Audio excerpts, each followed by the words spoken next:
જો ભગવાન મહાદેવ કહે સતીને કે મેં તમારો ત્યાગ કર્યો તો સતીને દુઃખ થાય. તેથી ભગવાન એવું વાક્ય ન બોલે કે ભગવાનથી દુઃખ થાય. તેથી ઘણીવાર ન બોલવામાં આપણું ને આપણા પરિવારનું હિત હોય છે. તેથી પરિવારમાં બહુ બોલવું નહીં. તમે જાણતા હો તો પણ અજાણ રહેવાના, આંખ આડા કાન કરવાના, તો જ પરિવાર સંગઠિત રહે. થોડું જતું કરવાનો ભાવ રાખવાનો આપણે, તો પરિવાર આપણો સંગઠિત રહે. અને ઘરનો પરિવારનો સભ્ય કોઈ નાની મોટી ભૂલો કરે, નજરઅંદાજ કરો અને બહુ પ્રેમ અને આદરથી તેને સમજાવવાનો પ્રયાસ કરો. વેરવૃત્તિ નહીં, મારામારી નહીં, બિલકુલ નહીં, આક્રોશ વ્યક્ત નથી કરવાનો કોઈ. આપણે સાવધાની રાખવાની, ખૂબ આપણે ધ્યાન રાખવાનું છે. ભગવાન મહાદેવ સતીને કહેતા નથી, મહાદેવ મૌન રહ્યા છે. શિવને સતી કૈલાસ પહોંચે, સતી પૂછવાનો પ્રયાસ કરે, મહાદેવ સમાધિ સ્થિત બની જાય છે. સમાધિમાં 87,000 વર્ષો વીતી ગયા. સતીએ ક્ષમા માગી, અપરંપાર પ્રભુ અવગુણ મોરા, ઘણા બધા અવગુણ છે મારા ભગવાન, મને ક્ષમા કરો. ભગવાન મહાદેવ નેત્ર ખોલે છે, કથાનો પ્રારંભ કરે છે. શિવજી કથા કહે, સતી કથાનું શ્રવણ કરે છે. કથામાં મન લાગતું નથી અને એ સમયે વળી કથામાં વિક્ષેપ કરવા માટે દેવતાઓ આકાશ માર્ગે વિમાન દ્વારા જવા લાગ્યા છે. સતી કથામાં વિક્ષેપ કરીને પૂછે છે કે આ બધા ક્યાં જાય છે? મહાદેવ કહે કોણ ક્યાં જાય એ બધું જો જોવામાં જાણવામાં રહેશું ને તો જીવન અધૂરું રહી જશે આપણું. ને આપણું લગભગ આવું જ છે બધું. કોણ ક્યાં જાય ને કોણ ક્યાંથી આવે ને કોણ શું કરે છે, બાજુના ઘરમાં શું થઈ રહ્યું છે, આપણે આપણું વિચારવાનું છે. ભગવાન શિવ કહે તમે કથા સાંભળો, જ્યાં જતા હોય દેવતાઓને જવા દો. મહાદેવને કહેવા છતાં પણ વારંવાર સતી પૂછવા લાગે છે. મહાદેવ કહે તમારા પિતાએ યજ્ઞ કર્યો છે અને પણ એ યજ્ઞ અભિમાનપૂર્વક થયો છે, એમાં આપણને નિમંત્રણ નથી. ભગવાન શિવજીએ પૂરી કથા સંભળાવી, સતી જવા માટે તૈયાર થયા. મહાદેવે ના કહે છે. સાધુ પુરુષ, મોટા માણસો, વિદ્વાન પુરુષ, સજ્જન પુરુષ, અનુભવી માણસ જ્યારે તમને જે કાર્યની ના કહેતા હોય એ કાર્ય એના અનુભવની દ્રષ્ટિએ નહીં કરવું જોઈએ. મોટા માણસો હોય, સજ્જન માણસો હોય, જાણકાર હોય, સ્પેશિયાલિસ્ટ હોય, એ ક્યારે તમને માર્ગદર્શન આપે કે ભાઈ આવી રીતે ન કરાય તો ન કરવું જોઈએ, કારણ કે તેનો અનુભવ છે. ભગવાન શિવજીએ સતીને સમજાવવાનો પ્રયાસ કર્યો કે તમારું નહીં જવામાં હિત છે, પણ તો પણ સતીએ મહાદેવની વાત ન સ્વીકારતા સતી પ્રદેશનગરમાં ગયા છે. નગરમાં સવે સતીનું અપમાન કર્યું છે. આમ તમે જુઓ કેટલી વિચિત્ર કથા. આ સતી જ્યારે ઘનઘોર જંગલમાં તપ કરીને આવ્યા હતા ત્યારે દેવતાઓની નગરવાસીઓ પુષ્પની વૃષ્ટિ કરતા હતા. નગરવાસીઓ સતીનો જય જયકાર કરતા હતા. પુષ્પની વૃષ્ટિ કરીને જય જયકાર કરે કે અમારા રાજા દક્ષ મહારાજની પુત્રી સતી ઘનઘોર વનમાં તપ કરવા ગયા હતા અને તપ કરીને પાછા આવ્યા છે, જેથી જય જયકાર કરતા હતા. એ સતી, એ જ નગરના લોકો આજે સતી પ્રદેશનગરમાં આવે છે. નગરના લોકો સતીનું અપમાન કરે છે. સતીને જોઈ જોઈને મોઢા ફેરવા લાગે છે અને બોલવા લાગે છે. આમંત્રણ વગર સતી આવે છે, અપમાન કરવા લાગે છે. તેથી દુનિયાનું કાંઈ નક્કી નહીં. આજે તમને ફૂલના હાર પહેરાવે, કાલે આપણા માટે શું બોલે એનું કાંઈ નક્કી ન હોય. તેથી દુનિયા તણા દોરંગા ધોખા કદી ધરશો નહીં. તેથી જીવનમાં સફળ થવું હોય તો મલ જેવી જિંદગી જેવી. મલ અને પહેલાં મલ આવતા, દોરડા ઉપર આધાર વગર ના આલ્યા. સારા માણસો જય જયકાર કરતા હોય, વાહ વાહ કરતા હોય, તાલી પાડતા હોય સારા માણસો, હે ને. પણ અમુક માણસો સીટી મારતા હોય, હોય કરતા હોય, પણ એ જો મલ દોરડા પર જે જતો હોય એ જય જયકાર કરનારા, વાહ વાહ કરનારની સામે જુઓ તો પણ નીચો પડે. અને હોય કરનારા જે હોય એની સામે જુઓ તો પણ એ નીચે પડે. તેથી આથી જાય બજાર, કૂતરા ભસે 1000. આપણા લક્ષ્ય સુધી આપણે પહોંચવાનું છે. કોણ શું બોલે છે, કોણ પ્રશંસા કરે છે, કોણ અનાદર કરે, કોણ નિંદા કરે છે, તે બધું જોવામાં જો રહી જઈશું તો આપણે ઘણા પાછળ રહી જઈશું. નગરના લોકોએ ખૂબ અપમાન કર્યું છે. તેથી આ દુનિયાનું કાંઈ નક્કી નહીં. જે આપણને ફૂલનો હાર પહેરાવે એ જ હાર અપાવવા માટે સામે ઊભો હોય. તેથી બહુ રાજી થવાની જરૂર નહીં. કોઈ તમારા માટે ખૂબ પ્રશંસા કરવા લાગે ને કે બહુ સારું કર્યું ને, બહુ આમ કર્યું ને, તેમ કર્યું ને, આમ તેમ, તો રાજી નહીં થવાનું.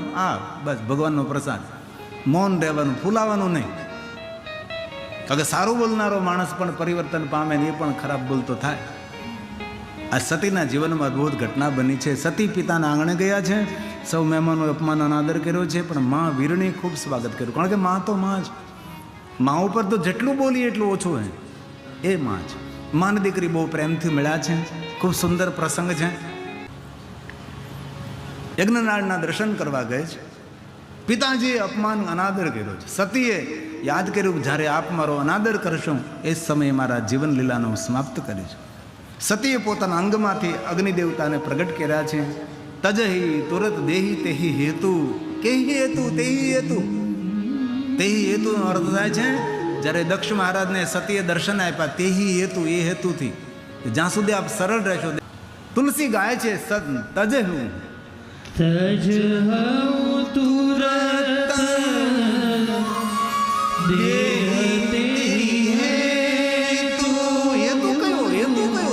હેતુનો પ્રસંગ સમજવો જોઈએ. શા માટે સતીએ પોતાના દેહનો ત્યાગ કર્યો? હેતુ કયો ભાઈ? કારણ કયું? તે કારણ હિમગીરી ગુરુ જાય જન્મી પાર્વતી તનો પાય. આ બધી કથાઓની અંદર કથાઓ હોય. તે કથા માટે બહુ સમય જોઈએ તો કથા સમજી શકાય છે. ઉર્ધહરી ચંદ્ર મૌલી વર્ષ કેતુ, હૃદયમાં મહાદેવનું ધ્યાન કર્યું છે. અંગમાંથી યોગાગ્નિને પ્રગટ કર્યો છે.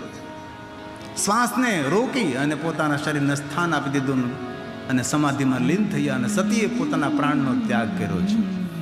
મરતે સમય હરિ સનવરુ માગા, જન્મ જન્મ શિવપદ અનુરાગા. હરિની પાસે વરદાન માંગ્યું, જન્મો જન્મ સુધી મને શિવ મળે. સતી પોતાના દેહનો ત્યાગ કર્યો છે. અને ત્યાર પછી વિધ્વંસ યજ્ઞનો થયો છે. વીરભદ્ર અને ભૃગુ ઋષિની સુંદર સંવાદ છે. વીરભદ્ર દક્ષ મહારાજનો સંવાદ અને દક્ષ મહારાજનો અંત અને યજ્ઞનો વિધ્વંસ.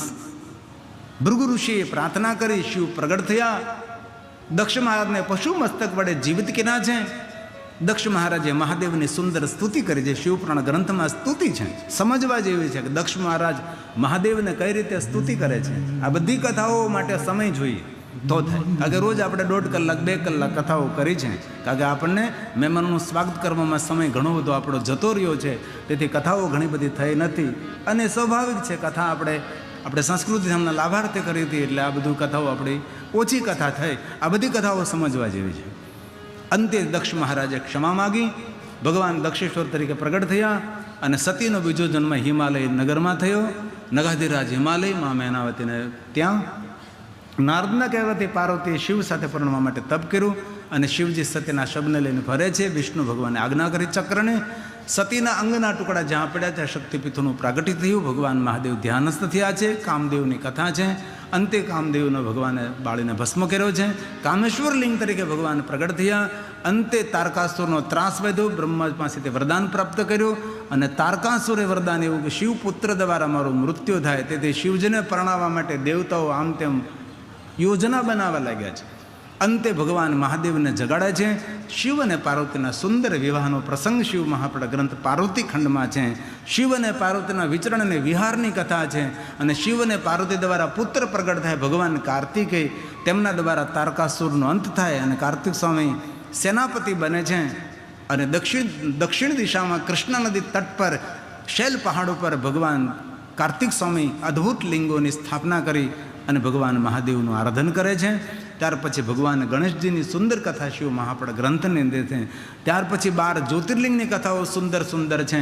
ભગવાન દ્વારકાધીશની શિવ ભક્તિનું વર્ણન છે. રામજીની શિવ ભક્તિનું વર્ણન છે. સપ્ત ઋષિઓની શિવ ભક્તિનું વર્ણન છે.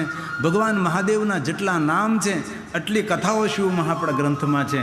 આ બધી જ કથાઓને પ્રણામ કરી બ્રહ્માજી બ્રહ્મલોકમાં નારદને કહે છે કે નારદ, અંતે શિવ મહાપડ ગ્રંથનો સાર શિવનામ તરીમ પ્રાપ્યમ સંસાર બંતરંતી તે. અંતે શિવપુરાણ ગ્રંથનો સાર કયો? હાલતા ચાલતા બેસતા ઉઠતા ખાતા પીતા ઊંઘતા જાગતા ઘરમાં વનમાં શમશાનમાં પવિત્ર અવસ્થામાં અપવિત્ર અવસ્થામાં ભજ સાંબ સદા શિવ, ભજ સાંબ સદા શિવ. બસ ભગવાનને યાદ કરો. આ કથાનો સાર કયો? ભગવાનનું સ્મરણ કરવું. કલયુગ કે કેવલ નામ આધારા, સુમેરી સુમેરી ભવ ઉતર હી પાર. નહીં કલિકરમ અને ભગતિ વિવેકો, રામ નામ અવલંબન યજ્ઞ. કલિયુગમાં આપણાથી કાંઈ ન થાય. ન તપ થઈ શકે, ન સાધના થઈ શકે, ન અનુષ્ઠાન થઈ શકે, ન મન એકાગ્ર થાય. કલિયુગમાં ભાવ કુભાવ અલખ આલસવ નામ જપત મંગલ દિશે દસવું. બસ આ 9 દિવસની કથા સાંભળ્યા પછી એક જ સંકલ્પ કરવાનો, હાલતા ચાલતા બેસતા ઉઠતા કરતા જાઓ, ઘરનું કામ લેતા જાઓ, હરિનું નામ. બસ આ કથાનો સાર છે. બ્રહ્માજી આ સમજાવ્યું કે નારદજી, ભગવાનનું નામ લેવું, બસ ચાલતા ચાલતા બેઠતા ઉઠતા હરિનું નામ સ્મરણ કરો, હરિનું નામ. શિવેતિ નામ પિયુષ વર્ષાધારા, શિવ નામ કુંઠારણ. કુંઠારણ એટલે કુવાડો. પાપને કાપવાનો કોઈ શ્રેષ્ઠ કુવાડો હોય તો ભગવાન મહાદેવનું નામ છે. તેથી નિરંતર ભજન કરજો, ભજન કરજો, ભજન કરજો. પાપનું વજન ઉતરી જશે. જીવન આટલું મજા આવશે, એમાં કોઈ ખર્ચ ન થાય, કોઈ પરમિશન લેવી ન પડે, કોઈની રજા ન લેવી પડે, શક્તિનો વ્યય ન થાય, શક્તિ મળે. કેટલું સરળ છે. હાલતા ચાલતા બેસતા ઉઠતા ખાતા પીતા ઓમ નમઃ શિવાય, ઓમ નમઃ શિવાય, ઓમ નમઃ મહાદેવ મહાદેવ મહાદેવ મહાદેવ, શિવ શિવ શિવ, રામ રામ રામ રામ, કૃષ્ણ કૃષ્ણ કૃષ્ણ. તમને જે લાગે તે ભગવાનનું નામ લ્યો, બસ આઈએ ભાવ છે.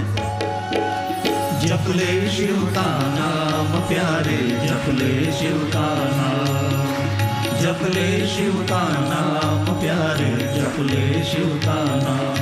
महादेव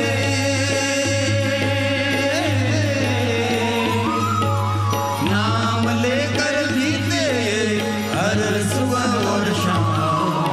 जप ले शिव का नाम प्यारे, जप ले शिव का नाम, जप ले शिव का नाम प्यारे, जप ले शिव का नाम. હે મહાદેવ, હે મહાદેવ.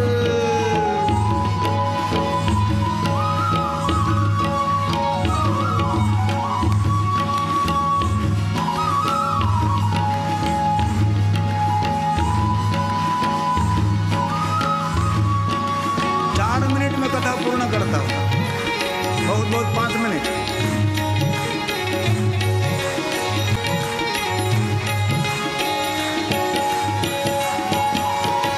चांदी से चमकता है गंगा जी का पानी, पानी की हर एक बूंद देती जिंदगानी.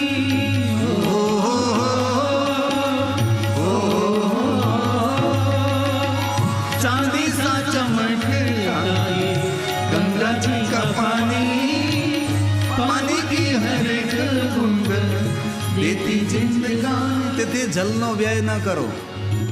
તમારા ઘરમાં નળ ટપકતો હોય તો ધનનો વ્યય થશે. નળ ટપકતો બંધ કરો. ખોટું પાણી નહીં બગાડો. જલ એ જીવન છે, જલ થકી સૃષ્ટિ છે.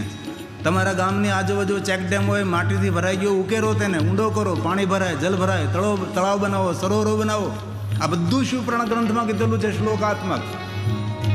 સરોવર બનાવવાથી કેટલા યજ્ઞોનું ફળ મળે, પક્ષીઓ માટે પાણીની વ્યવસ્થા કરવાથી કેટલા યજ્ઞોનું ફળ મળે. આ બધી વસ્તુ શિવપુરાણમાં કરી છે. જલ સંગ્રહ કરો. જલ એ જીવન છે, જલ થકી સૃષ્ટિ છે. જલ નથી તો જીવન નથી. અને માનવ જાત માટે ઓછામાં ઓછું વસ્તુ કોઈ હોય તો પાણી છે, મીઠું પાણી. મીઠું પાણી ધરતીનું અમૃત છે. વિજ્ઞાન ધીમે ધીમે કહી રહ્યું છે કે આવતા સમયની અંદર ધીરે ધીરે ધીરે વરસાદ ઓછા થઈ જશે. દક્ષિણ ગુજરાતમાં 150 ઇંચ વરસાદ પડતો હતો, મોટા છાંટાથી. 150 ધીમે ધીમે ઓછો થઈ ગયો, વરસાદ ઓછો. આપણા સૌરાષ્ટ્રમાં કેટલો વરસાદ પડતો, ઓછું થવા લાગ્યું છે. હમણાં 2 વર્ષથી ભગવાનની ક્યાંય કૃપા છે, થોડોક વરસાદ થાય છે એટલે સારું છે ખેડૂતોને. અમારે ધરતીકંપ થયા પછી પાણી પણ ઊંચા આવ્યા, કારણ કે ધરતીકંપ થાય એટલે ધરતી નીચે બેસે. નીચે બેસે એટલે નીચે પાણી હોય ત્યાં ધરતી અટકી જાય. આ ધરતીકંપનું મોટું વિજ્ઞાન છે. તો તમારા ગામના પાદરમાં ચેકડેમ બનાવો, સરોવર બનાવો, જલાશયો નિર્માણ કરો. ભગવાન મહાદેવે મસ્તક ઉપર ગંગાને ધારણ કરી દુનિયાને કીધું કે જલ સંગ્રહ કરવો તમારા મસ્તકનું કર્તવ્ય છે. જો જલનું તમે જતન નહીં કરો તો આવતા સમયે જલ વગર માણસ તડપી તડપીને મરશે. તેથી જલ એ જીવન છે. इसलिए ये पंक्ति बनाई मैंने.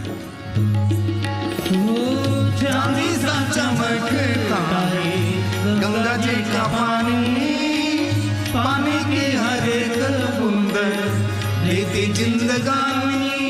अंबर से बरसे जमीन से मिले, नीर के बिना तो भैया काम ना चले. ध्यान दीजिए, शब्दों पर ध्यान दीजिए. क्या कहा?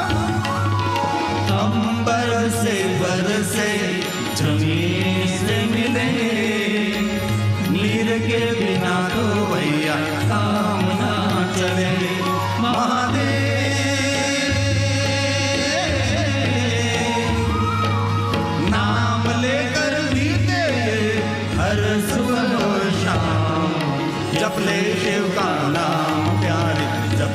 शिव का नाम, जप ले शिव का नाम प्यारे, जप ले शिव का नाम। જો યાદ રાખજો, જીવનમાં બે દાન ફરજિયાત કરવા. રક્તદાન કોઈનો દેહ બચાવે, મતદાન દેશને બચાવે. મતદાન એ દેશને બચાવે અને રક્તદાન એ કોઈના દેહને બચાવે. તેથી આરોગ્ય ભગવાને આપ્યું હોય તો રક્તદાન કરવું જોઈએ. મતદાન પણ ગુપ્તદાન, કોને આપણે મત આવ્યું હોય આપણને જ ખબર હોય. રક્તદાન પણ ગુપ્તદાન, રક્ત કોને આપણે દાનમાં આપ્યું હોય એ લેનારને ખબર ન હોય, દેનારને ખબર ન હોય. ગોપાલભાઈ અટાલિયાનું ખૂબ સુંદર સ્વાગત થઈ રહ્યું છે. ખૂબ તાલી વડે અમારે ગોપાલભાઈને આશીર્વાદ આપીએ. આપના દ્વારા ખૂબ સમાજના સારા કામો થાય એવી શિવજીને ખૂબ ખૂબ પ્રાર્થના સાથે ધન્યવાદ. બેસજો ગોપાલભાઈ, હું આરતી વખતે આગળ 12:30 આરતી કરશું આપણે. અચ્છા, રક્તદાન કેમ્પમાં પહેલી બોટલ રક્તની અમારા અરિહંત જ્વેલર્સના માલિક પ્રતાપભાઈએ શરૂઆત કરી. પહેલી બોટલ રક્તની અમારા પ્રતાપભાઈ જીરાવાળા. કોઈ પણને આગામી કથાની કોઈ પણ વ્યવસ્થા સમજવી હોય તો આપ પ્રતાપભાઈ જીરાને મળજો. અરિહંત જ્વેલર્સ અમારા ખાસ સ્નેહી છે, એમને મળજો. પારિવારિક કથા કરવી હોય, કઈ રીતે કથા થાય, કથાનું આયોજન કર્યું હોય એને નહીં મળતા. કથાનું આયોજન કર્યું હોય એને તમે મળશો ને તો તમને બીવડાવી દેશે. અમારી કથામાં કોઈ ખર્ચ નથી થતો. જે ખર્ચ થાય બધી વ્યવસ્થાનો ખર્ચ થાય. મેં કથાના પ્રારંભે કહ્યું હતું કે અત્યાર સુધીમાં કોઈ પણ એવો દાખલો બતાવી દે કે ગિરિબાપુએ કાંઈ ફીસ લીધી છે, કોઈ દિવસ નહીં, ભૂત ભવિષ્ય નહીં. કથા ભગવાનનું વરદાન છે, આ પ્રભુનું વરદાન છે. ઠીક છે, વ્યવસ્થાનો ખર્ચ થતો હોય, આ બધું રેકોર્ડિંગ થતું હોય, સાઉન્ડ હોય, એટલું મોટું મંડપ હોય, એ વ્યવસ્થાનો ખર્ચ થાય. આપણે આપણા દીકરાને લગ્ન કરી તો કેટલી વ્યવસ્થામાં ખર્ચ કરીએ છીએ. એમ એક આ ભગવત કથામાં એ ખર્ચ થાય, પણ જીવન કેટલા પરિવર્તન થાય. આમ કેટલી મોટી સંખ્યામાં, મને તો ભરોસો નહીં હતો કે સવારની કથા છે, આટલી મોટી સંખ્યામાં ભાઈઓ બહેનો ઉપસ્થિત રહેશે. પણ તમારા સૌની ઉપસ્થિતિને બહુ હૃદયથી બિરદાવું છું. તો પહેલું રક્તદાન પ્રતાપભાઈ જીરાએ કર્યું, ખૂબ હૃદયથી આદર. અને અમારા પરેશભાઈ રંગપરિયા, અમારા સંગીતકાર ભાઈઓનો ઉતારો પણ ત્યાં રહ્યો, એમની વ્યવસ્થા સંપૂર્ણ સંભાળી. ખરેખર ભાઈ અંકિતભાઈ, આપણે પછી એમનું પણ વિશેષ સન્માન કરવું પડે, કારણ કે સંગીતકારોની વ્યવસ્થા રહેવાની અમારા ભાઈ પરેશભાઈ રંગપરિયા અને અલ્પાબેન રંગપરિયાએ કરે છે. પરેશભાઈ આપ આવેલા છો, આજ ખૂબ ખૂબ ખૂબ ખૂબ તાલીઓ વડે વધાવીએ અમારા પરેશભાઈ રંગપરિયાને. અને હવે પછી સન્માનનો દોર જ્યારે શરૂ થાય ત્યારે ભાઈ પરેશભાઈ રંગપરિયા અને અલ્પાબેન રંગપરિયાને બોલાવી લેજો, કારણ કે આપણા સંગીતકાર ભાઈઓને રહેવાની વ્યવસ્થા એમને કરી દીધી. વ્યવસ્થા કરી હતી પણ એમાં કંઈ ડિસ્ટર્બ થયું એટલે પછી બીજી વ્યવસ્થા ઊભી કરવી. તત્કાલ આપણા પરેશભાઈ રંગપરિયાએ બધું કર્યું. અલ્પાબેન રંગપરિયા ખાસ નોંધ લઈ લેજો ભાઈ, હું ભૂલી જાઉં તો પછી. હવે જે પંક્તિ આવે છે એ જીવનનો અર્ક છે, સમજવાનો પ્રયાસ કરજો. શું કહે છે? कहाँ से तू आया, कहाँ तुझे जाना है, खुश है वही जो महादेव ही ठिकाना है. ओ कहाँ से तू आया, कहाँ तुझे जाना है, खुश है वही जो महादेव ही ठिकाना है. चल चल चलती हवाएं करे शोर, सारा जग चले आज शिव जी की ओर. हे महादेव, हे महादेव, हे महादेव. चल चल चलती हवाएं करे शोर, सारा जग चले आज शिव जी की ओर. महादेव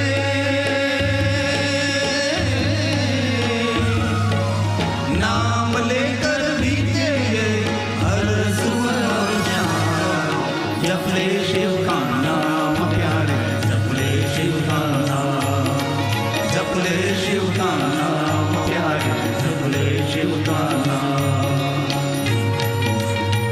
हे महादेव, हे महादेव.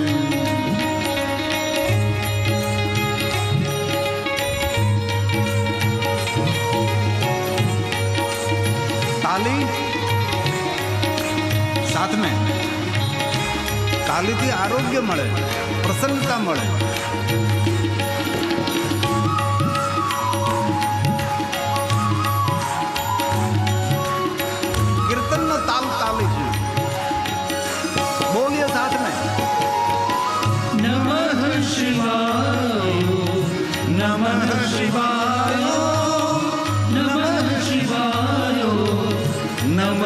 શિવાય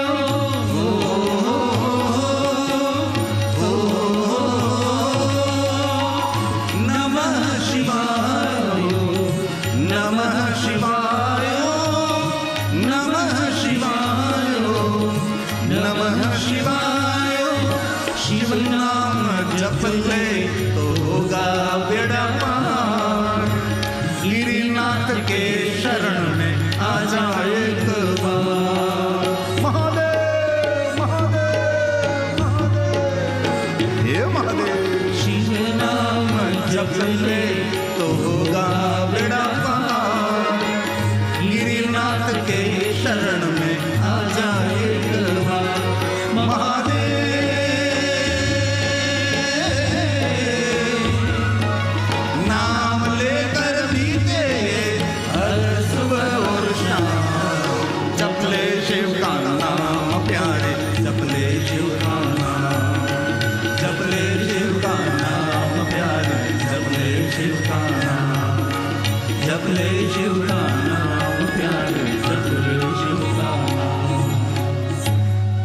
બ્રહ્માજી નારદને કહે છે, નારદ હરિ અનંત હરિકથા અનંતા કહીશું નહીં બહુવિધ સબ સંતા.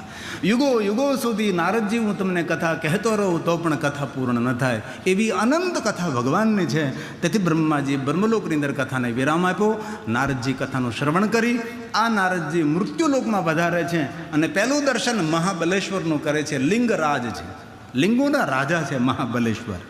આપણા 12 જ્યોતિર્લિંગોના રાજા કોઈ હોય તો મહારાષ્ટ્રમાં મહાબલેશ્વર છે. મહાબલેશ્વરથી લઈને નારદજી શિવલિંગોનું દર્શન કરતાં કરતાં તાપીના તટે આવે છે અને તાપીના કિનારે તપસ્યા કરે છે. નારદી ગંગાને પ્રગટ કરી નારદેશ્વર મહાદેવ લિંગની સ્થાપના કરે છે. ગળતેશ્વર મહાદેવની બાજુમાં નારદેશ્વર મહાદેવ છે. તાપીની સુંદર પરિક્રમા નારદજીએ કરી છે અને તાપીના તટ ઉપર જેટલા મહાદેવના લિંગ સ્વરૂપો છે એનું દર્શન નારદે કર્યું. અને પછી નારદજી નર્મદાના કિનારે ગયા, ત્યાં પણ નારદજીએ તપ કર્યો. નારદેશ્વર મહાદેવ લિંગની સ્થાપના કરી અને માતા નર્મદાના કિનારે જેટલા શિવલિંગો છે એનું દર્શન નારદે કર્યું છે. અને ત્યાર પછી તો પૂરા ભારતમાં સંખ્યાના વિદ્યતે એટલા જ્યોતિર્લિંગોનું દર્શન નારદજી કરે છે. અને નારદજીએ એક વરદાન આપ્યું છે કે જે કોઈ પોતાના કરકમલોથી કોઈ પણ જગ્યાએ શિવલિંગનું એકવાર સ્થાપન કરશે એનું દર્શન કરવા નારદજી એકવાર પધારશે. આવા નારદજી મહાદેવના પરમ ભક્ત છે અને મહાદેવના ભક્તોની ઓળખાણ છે ઓમ નમો નારાયણ. તેથી નારદજી શું બોલે છે? નારાયણ નારાયણ નારાયણ નારાયણ. અમે લોકો મહાદેવના ભક્ત પણ જ્યારે એકબીજાને મળીએ ત્યારે એમ બોલીએ ઓમ નમો નારાયણ. રોટલો ખાવો રામનો, જય બોલો હનુમાનની. અમે પૂજા કરીએ મહાદેવની અને જ્યારે મળીએ ત્યારે બોલીએ ઓમ નમો નારાયણ. તો બ્રહ્મલોકમાં બ્રહ્માજી એ કથાને વિરામ કર્યો છે. પ્રયાગ તીર્થમાં સૂત પુરાણજી 1000 વર્ષ સુધી કથા કહી. 9 થી 12, 3 થી 4, રાત્રે 9 થી 12 રોજની 9 કલાક સુધી સૂત પુરાણી બોલે અને ઋષિ મુનિઓ સાંભળે કથા. આવી 1000 વર્ષ સુધી કથા થઈ. અને 1000મા વર્ષે સૂત પુરાણીએ એમ કહ્યું કે પાણીમાં 100 બોળીએ નહીં, સમંદરમાં 100 બોળીએ અને 100 સાથે જેટલું પાણી આવે એટલી કથા મેં તમને 1000 વર્ષે સંભળાવી. તો આપણે 9 દિવસમાં હું સાંભળ્યું? કાંઈ ના સાંભળ્યું. બસ ભગવાનનું સાધન કર્યું, સાધના કરી, ઉપાસના કરી છે. પ્રયાગ તીર્થમાં સૂત પુરાણી કથાને વિરામ આપે છે. દરેક મહાત્માઓ કથાને સાંભળી કાશીનગરમાં જાય છે. બાકીની રહેલી આયુ બધી કાશીમાં પૂર્ણ કરે છે. દરેક મહાત્મા નિર્વાણને પ્રાપ્ત થયા છે. ભગવાન મહર્ષિ વેદવ્યાસે 24,000 શ્લોક 7 સંહિતાઓ સાથે સુંદર શિવ મહાપડ ગ્રંથની રચના કરી. અંતિમ શ્લોક વક્તાને શ્રોતા માટે ભગવાન વ્યાસે લખ્યો છે કે વક્તાને અને શ્રોતાના જીવનમાં ભગવાન શાંતિ આપજો. આપણે સૌ શાંતિની ખોજમાં છીએ. આપણી કોઈ પણ સ્તુતિ હોય, કોઈ પણ મંત્ર હોય, અંતે આપણે શું બોલીએ? ઓમ શાંતિ શાંતિ. શા માટે? કારણ કે મનુષ્ય શાંતિની ખોજમાં રહેલો છે. તેથી ભગવાન વ્યાસે કહ્યું સૌના જીવનમાં ભગવાન શાંતિ આપજો. અંતિમ શ્લોક, એક શ્લોક મહાદેવની પૂજા છે. એક શ્લોક આપનું જીવન છે. એક શ્લોક પુણ્ય આપનારા છે. આવા 24,000 શ્લોક છે. આ છેલ્લો શ્લોક હવે. એતં શિવં પુરાણસ્ય વક્તું શ્રોતોશ્ચ સર્વદા સગણ સસુતઃ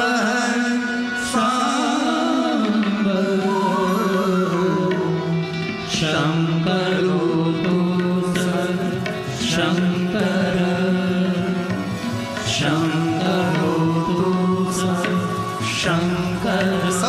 જોનમાં શાંતિ કરો. શંકરો તુ શંકર. આવી રીતે ભગવાન વ્યાસજી શિવ મહાપડ ગ્રંથને પૂર્ણ કરે છે. સૌના જીવનમાં શાંતિ થાય એવો ભાવ પ્રગટ કરતા આપણે પણ 9 દિવસથી સંસ્કૃતિ ધામ નિર્માણ અર્થે શિવ મહાપડ કથાનું સુંદર ગાયન કર્યું. આપ સૌ ખૂબ યોગદાન આપ્યું, સાથ આપ્યો, સહયોગ આપ્યો, હાજરી આપી. આટલી મોટી સંખ્યામાં ભાઈઓ બહેનો ઉપસ્થિત રહ્યા. જેટલા મંડપ નાખીએ એટલા ઓછા પડે, જેટલા મંડપ નાખીએ એટલા રોજ ઓછા પડે. આવી સ્થિતિ નિર્માણ થઈ. જેને જે રીતે ભગવાનની કથાનું શ્રવણ કર્યું છે એમની જે કામના હોય અવસર આવતા ધીરજ રાખજો. એક દિવસમાં નહીં, અવસર આવતા તમારી કથાનું પુણ્ય તમને ભગવાન તમારા ફલ સ્વરૂપે, કામના સ્વરૂપે પ્રાપ્ત કરે એવી ભગવાન મહાદેવને ખૂબ પ્રાર્થના કરું છું. 9 દિવસની કથા સાંભળી છે. કથાનું પુણ્ય આપણી પાસે છે. પુણ્ય એટલે સકારાત્મક વિચાર, સકારાત્મક વ્યવહાર, સકારાત્મક વાણી. બીજાનું થોડું પણ ખરાબ ન વિચારીએ એને પુણ્ય કહેવાય. તો કથા સાંભળવાનું પુણ્ય મળ્યું છે. એ પુણ્ય આપણે આપણા પૂર્વજોને અર્પણ કરીએ, માતા પિતાને અર્પણ કરીએ, સ્વજનને અર્પણ કરીએ, સદગતને અર્પણ કરીએ. પણ એમાંથી થોડુંક પુણ્ય રોજ જે આપણા દેશની રક્ષા કરે છે એવા ફૌજીઓને પણ પુણ્ય અર્પણ કરીએ. કારણ કે આપણી દેશની રક્ષા માટે મને તો જ્યાં અવસર મળે ફૌજીઓની મુલાકાત માટે હું જાઉં, તેને હું મળું. આ બધા જ મારા ફૌજી ભાઈઓને આપણે પુણ્ય અર્પણ કરીએ. એક વસ્તુ જીવનમાં યાદ રાખજો, માતૃભક્તિ જરૂરી છે, પિતૃભક્તિ જરૂરી છે, ઈષ્ટ ભક્તિ જરૂરી છે, ગુરુ ભક્તિ જરૂરી છે. પણ બધી જ ભક્તિઓ કરતાં શ્રેષ્ઠ કોઈ ભક્તિ હોય તો દેશભક્તિ છે. જે દેશનું પાણી પીએ, જે દેશનું અનાજ ખાઈએ છીએ, એ દેશની ઉન્નતિ થાય, એ દેશની પ્રગતિ થાય, દેશમાં સુખાકારી વધે એવા પ્રયાસ આપણા સૌના હોવો જોઈએ. તે જ્યાં ત્યાં કચરો ન ફેંકીએ, જ્યાં ત્યાં થૂકીએ નહીં, સરકારી સંપત્તિને નુકસાન ન પહોંચાડીએ, તોફાન ન કરીએ, ખોટું સળગાવીએ નહીં. આંદોલન કરો તો પૂજ્ય મહાત્મા ગાંધી જેવું આંદોલન કરો, મૌન આંદોલન, ઉપવાસ આંદોલન. સરકારની સંપત્તિને નુકસાન કરીને આંદોલન ન કરે, પ્રજામાં અશાંતિનો ભાવ પ્રગટ ન કરે. સૌને સાચું અને શ્રેષ્ઠ સારું માર્ગદર્શન કરીએ. આપણે વૃક્ષો વાવીએ, ગામને શણગારીએ અને ગામની શોભામાં વૃદ્ધિ કરીએ. આજે અમારા અંકિતભાઈ બુટાણી તેમના 400 મિત્રોએ ભેગા મળી સમાજને એક નવી પ્રેરણા પૂરી પાડી કે આવું પણ થઈ શકે. વડીલોની સેવા માટે આપણે તત્પર બની શકીએ. સંસ્કૃતિ ધામનું નિર્માણ કરી સમાજને એક નવી સેવાનો પ્રકલ્પ આપ્યો છે. અને 400 મિત્રોનો લીડર બોર્ડ આવ્યો માણસ છે. તેથી ખૂબ સારું થશે. તમે જે ધારો છો એના કરતાં સંસ્કૃતિ ધામ અદકેરું થશે. આપણું એના કરતાં વધારે સારું. ખૂબ વડીલોને આશરો અને આશ્વાસન મળે તેવી પ્રાર્થના સાથે આપણું પુણ્ય આપણા દેશના જે શહીદો છે, જવાનો છે, તેને પ્રાપ્ત થાય એવી પ્રાર્થના સાથે એક પંક્તિ ખાલી દેશ પ્રત્યે ભાવ પ્રગટ કરવા માટે. હે મેરે પ્યારે વતન, હે મેરે બિછડે ચમન. એક હૃદયની પ્રાર્થના. જ્યારે ચૂંટણી આવે ત્યારે આપણાવાળા મત આપવા જાતા નથી. ગેર હિન્દુઓ ઢગલાબંધ મત આપે છે. આપણે કોઈ સાથે વેરવૃત્તિ નથી, પણ સનાતન ધર્મની રક્ષા કરવી છે, હિન્દુત્વ તરીકે રહેવું છે, તો આપણે 100% મતદાન કરવું પડશે. હજારો કામ છોડી કોને આપો એવું નહીં, તમને ગમે ને આપો, પણ કોઈને આપો. આપણાવાળા જાતા નથી. આપણે બહુ જ ઓછું મતદાન કરીએ છીએ. અને સરકારશ્રીને પર પ્રાર્થના કે એવી કોઈ યોજના નીકળે કે કોઈ માણસ પરદેશ હોય અને એને મતદાન કરવું હોય તો કોઈ ઓનલાઈન અથવા કોઈ પણ સમયે મતદાન કરી શકે એવી કોઈ પણ યોજના હોવી જોઈએ. રૂપાલા સાહેબને પણ મેં વાત કરી હતી, મુખ્યમંત્રી સાહેબને પણ મેં વાત કરી હતી. આ બધા સાથે અમે સંકળાયેલા છીએ નજીકથી. કારણ કે જ્યારે ચૂંટણી આવે છે અમે લોકો પરદેશમાં હોઈએ, મતદાન ન કરી શકીએ. પરદેશમાંથી કેમ પહોંચવું? ત્યારે દૂર કોઈ તીર્થોમાં, બીજા રાજ્યોમાં કથા ચાલતી હોય, અમારે કેટલા બધા હોય. મતદાન કેમ કરવું, કઈ રીતે કરવું, કઈ યોજના. પહેલેથી જો તારીખ ડિક્લેર થઈ ગઈ હોય તો આપણે સમયસર આપણે એમાં રજા રાખીને મતદાન કરી શકીએ. પણ એવું જ કાંઈ થાય નહીં. એવી પણ કોઈ યોજના થાય કે માણસ કોઈ પણ સમય, ટેકનોલોજીનો સમય છે, કોઈ પણ માણસ કોઈ પણ વસ્તુ થઈ શકે છે અને થશે. અને દેશનું સારું થઈ રહ્યું છે અને દેશનું વધારે સારું થશે એવા ભાવ સાથે ભગવાનને પ્રાર્થના કરીએ આપણે. ના તો એમાં પાછા આપણે સોનામાં સુગંધ ગોપાલભાઈ હાજર છે. એટલે આપણો સંદેશો દૂર દૂર સુધી પહોંચાડી શકે તેવી ક્ષમતા ધરાવતા છે. તમારું નામ તો બહુ સાંભળ્યું હતું ગોપાલભાઈ, પણ આજે ગોપાલનું દર્શન થયું, વૃંદાવન ન જવું પડ્યું. ખૂબ હૃદયથી આપનું સ્વાગત છે. આયે ભાવ છે આવાજ કે સાથ. હે મેરે પ્યારે વતન, હે મેરે बिछड़े चमन, तुझ पे दिल कुर्बान, तुझ पे दिल कुर्बान. आइए साथ में दूसरी बात. है मेरे प्यारे वतन, है मेरे बिछड़े चमन, तुझ पे दिल कुर्बान, तुझ पे दिल कुर्बान, तुझ पे दिल कुर्बान, तुझ पे दिल कुर्बान. बोलिए भारत माता કી જય જવાન. જોરથી બોલવું જોઈએ, કિસાનો નહીં કરે તો આપણે ખાવું હું. જય જવાન. દેશ ઋષિ મુનિઓનો દેશ, કૃષિનો ખેડૂતોનો દેશ છે.